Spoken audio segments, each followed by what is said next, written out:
ಈಗ burn ಮಾಡ್ತಿದ್ರಲ್ಲ sir ಜಾಗ, ಆ ಜಾಗ ಹ್ಯಾಂಡ್ ಓವರ್ ಪಂಚಾಯತಿಗೆ ತಗೊಳ್ಳಿ. ಯಾಕಂದ್ರೆ ನಮ್ಮ ಸರ್ಕಾರ ಜಾಗದಿಂದ ಇಲ್ಲಿ ಏನಾಗ್ತಿದೆ ಅಂತಂದ್ರೆ ನೋಡ್ರಿ, 600 ರೂಪಾಯಿ ಕೊಟ್ಟು ಒಂದ್ ಯಾರೋ ನಡ್ಸ್ಕೊಂಡು ಹೋಗ್ತಿದಾರೆ, ಅದನ್ನ ಕ್ಲೇಮ್ ಇದು ಮಾಡ್ತಾರೆ.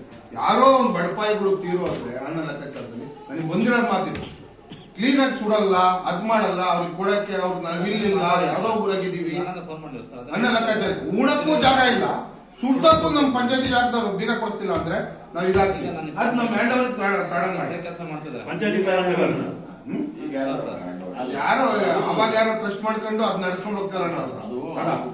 ಇವತ್ತೇನಾಗ್ತಿದೆ, ಕ್ಲೀನ್ ಆಗಿ ಸುಡಲ್ಲ ಅನ್ನೋ ಲೆಕ್ಕಾಚಾರಕ್ಕೆ ಏನ್ ಮಾಡ್ತಾರೆ ಅವರು, ನಾನು ಊರಲ್ಲಿಲ್ಲ, ಅಲ್ಲಿದ್ದೀನಿ ಇಲ್ಲಿದ್ದೀನಿ ಅನ್ನೋದು ಕೆಲವೊಂದು ಇದಕ್ಕೆ ಸೀಮಿತ ಆಗಿ ಆಗಿತ್ತು.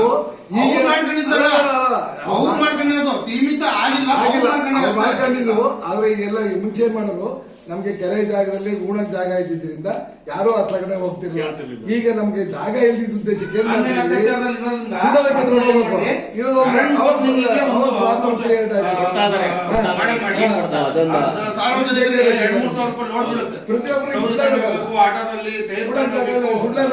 ಜೋಡಿಸ್ಬೇಕು, ಮಾಡ್ಬೇಕು ಅನ್ನೋದು ಇದಾಗುತ್ತೆ. ಕರೆಂಟ್ ಬರ್ತೀನಿ ಅಂತ ಹೇಳಿ